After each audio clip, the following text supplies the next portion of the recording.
Number 1. Lotus Eaters. The first strange beings Odysseus encountered after leaving Troy were the Lotus Eaters. They looked like ordinary people, but the lotus flower they offered possessed a dangerous magical power. Anyone who ate it completely forgot their homeland, their family, and even their life's purpose. They lost every desire to return to Ithaca. Several of Odysseus's men fell under the spell. They refused to return to the ship. But Odysseus realized this wasn't a battle that could be won with a sword. He dragged his men back to the ship by force and sailed away immediately. This became the first lesson Odysseus learned on his journey. Some enemies cannot be defeated with strength alone. They require an unbreakable mind. 2. Polyphemus, the Cyclops. But what awaited them next was even more terrifying. They landed on an island inhabited by the Cyclopes. There, they entered the cave of Polyphemus, a gigantic one-eyed Cyclops. He was the son of Poseidon, the god of the sea, and a monstrous giant who fed on human flesh. Polyphemus sealed the cave entrance with a massive boulder, then began grabbing Odysseus's men, 2 at a time, and eating them alive. Odysseus knew that fighting him with swords would only get everyone killed, so he tricked the giant by telling him his name was Nobody. Then he gave Polyphemus strong wine until he fell asleep. While the giant slept, Odysseus and his men drove a burning wooden stake into his single eye, blinding him. When the other Cyclopes rushed over after hearing his screams, Polyphemus shouted, "Nobody's attacking me!" Thinking no one was hurting him, they simply walked away. The next morning, as the sheep left the cave, Odysseus and his men escaped by hanging beneath their bellies. But then, Odysseus made the greatest mistake of his life. After sailing safely away, he shouted his real name back at Polyphemus. Enraged, the blinded Cyclops prayed to his father Poseidon, begging him to make sure Odysseus would never have an easy journey home. That curse turned the rest of Odysseus's voyage into a living nightmare. Number 3. Circe. With Poseidon's curse hanging over him, Odysseus's journey became even more dangerous. Next, they arrived on the island of Aea, home to the powerful witch Circe.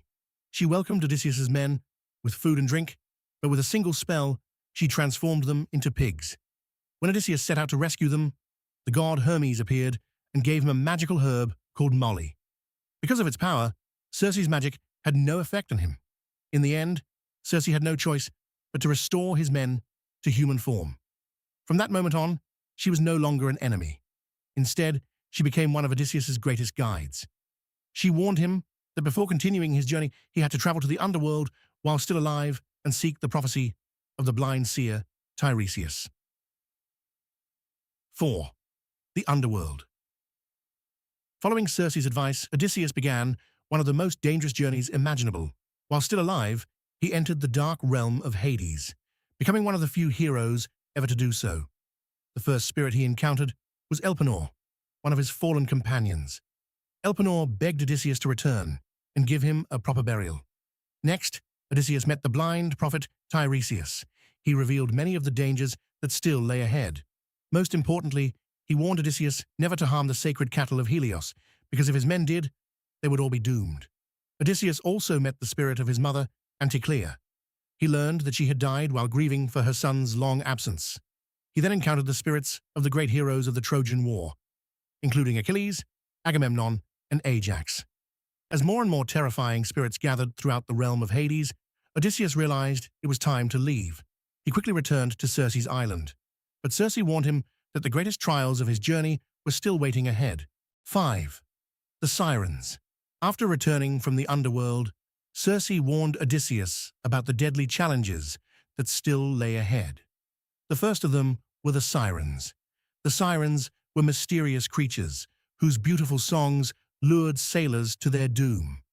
Anyone who heard their voices would lose all self-control and steer toward them.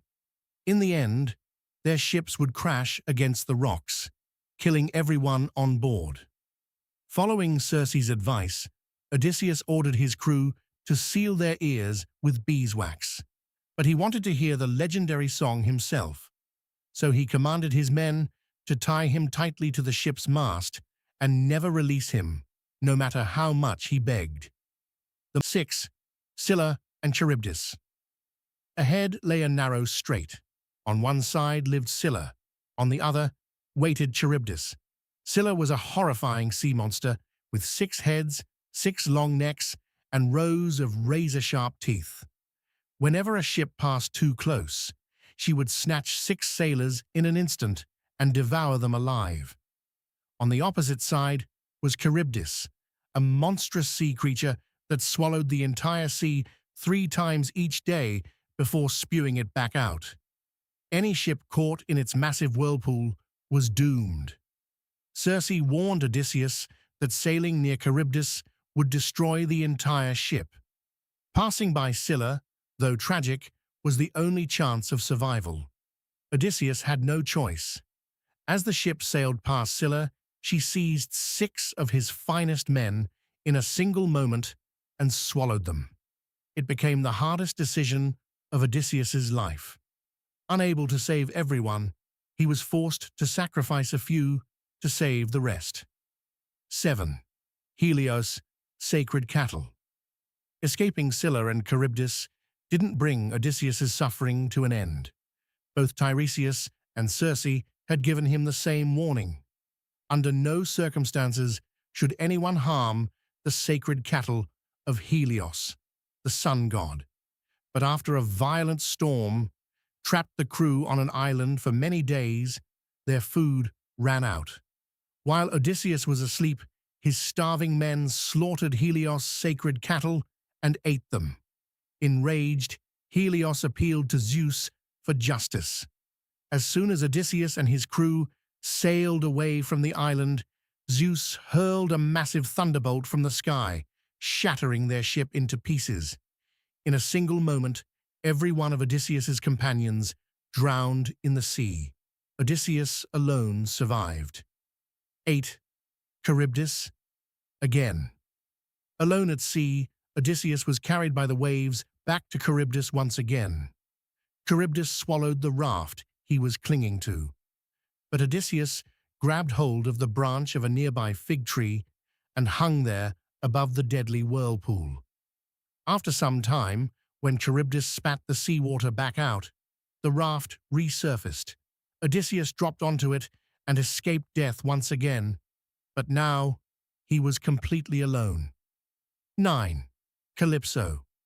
Eventually, the waves carried Odysseus to the mysterious island of Ogygia.